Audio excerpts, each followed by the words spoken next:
我知道你最近有点累了。在这个城市里，我们总是一边奔跑，一边迷茫，不敢停下，因为身后是责任；不敢喊累，因为怕被说矫情。如果有一个地方能让时间慢下来就好了。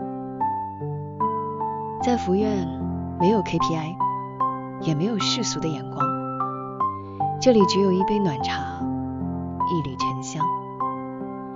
你可以什么都不想，就静静地和自己待一会儿，把那些焦虑和委屈都放下。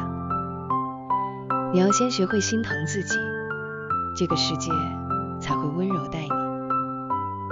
当你累了，记得我在福苑等你，不为别的，只为给你一个拥抱，帮你把心清空，再装满阳光。